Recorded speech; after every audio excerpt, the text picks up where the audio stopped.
اور ان کے جو اسکول کے جو پروگرامز ہوتے ہیں، مدارس کے جو پروگرامز ہوتے ہیں، جس میں آپ کے پاکستانی طالب علم پڑھتے ہیں، جس میں شہنشاہ نقوی پڑھا ہوا ہے مثلا، جس میں جواد نقوی پڑھا ہوا ہے، وہاں سے یہ لوگ گریجویٹ کر کے آئے ہیں، یا تو آپ کے جو دوسرے طالب علم ایران میں جاتے ہیں پڑھنے کے لیے، ان کا پروگرام کا مقصد ہی یہی ہوتا ہے کہ ہم ایک ایسا جنریشن ٹیچرز کی، مبلغین کی تربیت کریں، وہ ایرانی مفادات کی، پاکستان میں، ہندوستان میں، یا جہاں دنیا میں جائیں، اس کی وہ دفاع کریں، اس کی وہ سپورٹ کریں۔ تو یہ برین واش لوگ ہیں بھائی، آپ کے علماء برین واشڈ ہیں، ان سے آپ عقل کی، تفکر کی، ان کی سمجھداری کی کوئی بات کی توقع نہ کریں اپنے علماء سے۔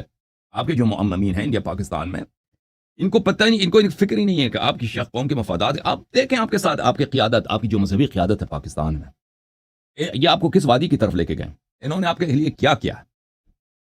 یہ ان سے آپ کبھی یہ توقع نہ کریں کہ یہ کیا کریں آپ کو، یا آپ کی قیادت ایک بہتر مستقبل کی طرف کریں، کیونکہ یہ اس طرح ان کی شخصیت ہی نہیں ہے، ان کی فکر ہی نہیں ہے، ان کا سوچ ہی نہیں ہے۔ آپ ان سے بھی توقع نہ کریں کہ یہ آپ کی مذہب کا دفاع کر سکیں، یا آپ کو مذہبی شیعہ کی تعلیم دے سکیں آپ کے علماء۔ اس کی وجہ یہ ہے کہ جو غداری خامنئی نے، کہ اللہ جانتا کہ میں ہمیشہ نماز میں، جب میں حوضے میں تھا نا، جب میں دیکھتا تھا کہ حوضے میں کیا ہوتا ہے، میں سجدوں میں ان کو لعنت کرتا تھا۔ اللہ جانتا ہے، اللہ جانتا ہے، کیونکہ میں اپنی آنکھوں سے دیکھ رہا تھا۔ یہ جو پروگرام بنا ہوا ہے حوضے کا، یہ اس لیے نہیں ہے کہ بہتر سے بہتر شیعہ عالم کی تربیت کیا جائے، کہ شیعہ مذہب کی یہ دنیا میں کس طرح اچھے انداز میں، علمی انداز میں اس کو پیش کریں، اس کو لوگوں کو پہچانوائیں۔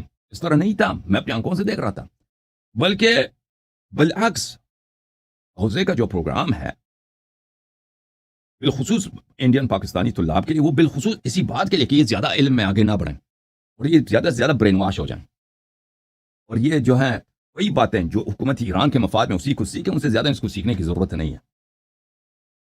یہ ایک ٹریجڈی ہے، ایک بہت بڑی اس کا نتیجہ آپ بھگت رہے ہیں، دیکھ رہے ہیں آج۔ آپ پاکستان میں جس طرح شیعوں کی تکفیر ہوئی ہے، وہ دنیا میں کہیں نہیں ہوئی۔ پاکستان میں جس طرح بہت بڑی شیعہ آبادی ہے، ملک کی 30% یا 25%، مجھے نہیں معلوم، یا 35%، کم از کم 20% شیعہ، ٹھیک ہے؟ جس طرح اس کی تحقیر پچھلے انقلاب ایران کے بعد ہوئی ہے، یہ ایک مشرک ہیں، یہ کافر ہیں، اور جس طرح ڈسکرمنیشن ان کے ساتھ ہوئی ہے، ان کا دین، ان کا قرآن وغیرہ وغیرہ، آپ کی شیعہ علماء نے بالکل آپ کی مذہب کے دفاع کرنے میں فیل ہو گئے، آپ کے مذہب کا دفاع نہیں کر سکیں، مجھے بخوبی معلوم ہے اس بات کا۔ وہ سامنے سے آپ کی تکفیر کرتے ہیں، آپ ادھر سے کہتے ہیں کہ وَاعْتَصِمُوا بِحَبْلِ اللَّهِ جَمِيعًا وَلَا تَفَرَّقُوا، اور نہیں، اگر یہ دفاع بھی کرنا چاہیں، دفاع نہیں کر سکتے، کیونکہ یہ وادی ان کا نہیں ہے، اور ان کا کنٹرول ان کے اپنے ہاتھ میں نہیں ہے۔ آپ کے شیعہ علماء غلام ہیں، ایرانی حکومت کے غلام ہیں۔ آپ نہ صرف آپ کے پاکستان، آپ کے مراجع بھی پاکستانی جو ہیں وہ ایرانی انٹیلیجنس کے غلام، ایرانی انٹیلیجنس ان کو اچھی طرح سے کنٹرول کرتی ہے۔ جتنا سینئر مرجع ہوگا نا، سیستانی ہوگا، وہی خراسانی ہوگا، ایرانی انٹیلیجنس ان کو کنٹرول کرتی ہے۔ اس طرح سے کنٹرول کرتی ہے، بہت ان کے پاس بہت مختلف طریقے ہیں۔ سیستانی بات نہیں کر سکتا، سیستانی تک یہ انفارمیشن پہنچنا کہ اس کے ذہن ایرانی حکومت کے خلاف مائل ہو جائے، وہ بھی کنٹرول ہو جاتا ہے۔ اتنا ان کا سخت کنٹرول ہے مرجعیت پر۔ آپ اسٹالن کے زمانے میں 1920s 1930s 1940s جو روس میں، سوویت یونین میں اسٹالن جس طرح لوگوں کو برین واش کرتا تھا، اور اپنے سب گروپس کو اسٹالن نے اپنے رجیم کے، اگر آپ نے پڑھا ہو سوویت یونین کی تاریخ، اس طرح وہ سب چیز کو کنٹرول کرتا تھا، بالخصوص انفارمیشن فلو کو، اور بالخصوص اکیڈیمیا کو اور پریس کو، اور اس کے جتنے معاشرے میں جتنے اہم لوگ تھے، تاکہ وہ سب اسٹالین کے گریٹنس، اس کے گرینڈیور، اور اس کے میجسٹی کے، اور اس کے عظمت کے گن گائیں۔ تو اسی طرح آج شیعہ مذہب میں اسی کا تکرار ہو رہا ہے۔ شیعہ مذہب ایک ٹول ہے، شیعہ مذہب خامنئی کے ہاتھ میں، ایرانی حکومت کے ہاتھ میں ایک چاقو ہے، ایک چاقو ایک ٹول کے طور پر استعمال ہو رہا ہے، اور آپ کے علماء ایک ٹول ہیں، ایک مزدور ہیں، ان کی کوئی حیثیت ہی نہیں۔ سمجھ میں آ رہی نا آپ بات؟ آپ کو یہ ہے، یہ آپ کی سچویشن، یہ ہے آپ کا۔ اور یہ باتیں میں اس لیے نہیں کہہ رہا کہ اس میں میرا کوئی مفاد ہے، یہ میرے مشاہدات ہیں، اور یہ باتیں اگر اللہ جانتا ہے کہ اگر میں یہ باتیں نہ کروں، میں حکومت ایران کے ساتھ مصالحہ کروں، میں خمینی صاحب کی یہاں پہ تعریف کروں کہ وہ بہت اچھے لیڈر تھے، ولایت فقیہ یہ اچھی بات ہے، حکومت اسلامی یہ اچھی بات ہے، یا مرجعیت، آپ خامنئی، میں ایک دو خواب آپ کو بتا دوں یہاں پہ کہ میں نے خواب میں دیکھا ہے، فلانے نے خواب میں دیکھا، خامنئی کو یہ ہوا، سیستانی کو یہ ہوا، وحید خراسانی کو یہ ہوا۔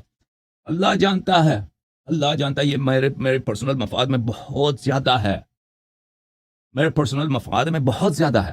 میں لاکھوں ڈالر نہیں، مجھے ملینز ڈالر آنے شروع ہو جائیں گے، ملینز ڈالر آنے شروع ہو جائیں گے، کیونکہ میری جو آڈینس ہے وہ صرف ہندوستان پاکستان میں نہیں ہے، ایران کے اندر میری آڈینس بہت وسیع ہے، اور بالخصوص علماء کے اندر، طلاب کے اندر، حوزوں کے اندر، اسی طرح نجف اشرف میں، عراق میں، لبنان میں، شیعوں کے درمیان، اور اس طرح نہ صرف شیعوں کے درمیان، پورے عالم اسلام میں.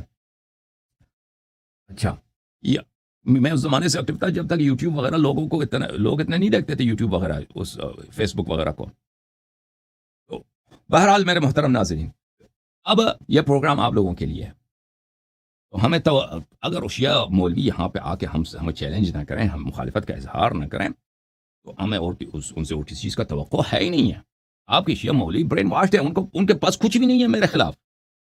میری باتوں کو رد کرنے کے لیے آپ کے شیعہ مولوی، جو بھی آپ شیعہ مولوی کا نام، جواد نقوی ہو، ساجد نقوی ہو، کسی کا بھی نام لے لیں آپ اپنے انڈیا پاکستان کا، یہ ان کے پاس یہ لوگ ان پڑھ ہیں، یہ لوگ جاہل لوگ ہیں، ان لوگوں کو دین کا نہیں معلوم. آپ اس پہ نہ جائیں کہ اس کی عمر 70 سال ہے، اس داڑھی بڑی ہے، سفید ماما ہے. زیادہ سے زیادہ یہ بہت ہی بڑی یہ کمال کر دیں، یہ کوئی رسائل مقاصد پڑھا سکیں. اور رسائل مقاصد کا دین سے تعلق ہے ہی نہیں ہے، اور اب تو رسائل مقاصد بھی وہ آپ کے طلاب پڑھتے نہیں ہیں. تو آپ کے مولوی، ان کے پاس کچھ بھی نہیں ہے. یاد رکھو میرے خلاف ان کے پاس کیا ہے، جیسے جماعت عمریہ، ان کے شیعوں کے خلاف ان کے پاس کچھ بھی نہیں. کہتے ہیں امیر المؤمنین علیہ السلام نے اپنے بیٹوں کا نام ابو بکر رکھا، عمر رکھا، اس کے علاوہ ان کے پاس کیا ہے؟ کچھ کر سکتے ہیں وہ؟ اسی طرح آپ کے مولوی حضرات ہیں. بہرحال پروگرام آپ کے لیے. اب میں کال لینا شروع کر دیتا ہوں، ٹھیک ہے نا حضرات؟ اب یہ اس لیے ہے، میں نے عرض کیا اس میں میرا فائدہ نہیں ہے، اس لیے میں کال کھول دیتا ہوں تاکہ آپ مجھے چیلنج کریں، مجھے کہہ دیں کہ فلان حدیث میں یہ لکھا ہے، مرجعیت اس سے ثابت ہوتی ہے. فلان حدیث میں یہ لکھا ہے، اس سے ولایت فقیہ ثابت ہوتی ہے. فلان حدیث میں یہ لکھا ہے، اس سے آپ کی پوزیشن باطل ہوتی ہے. آپ کیوں نہیں پیش کر سکتے؟ کیوں نہیں پیش کر سکتے بھائی؟ کیوں پیش نہیں کر سکتے؟ لازمی بات ہے کہ اب لوگ میرے مخالف جو ہے نا، سوچ نہیں ہے، فکر نہیں ہے، ان کی عقل نہیں ہے.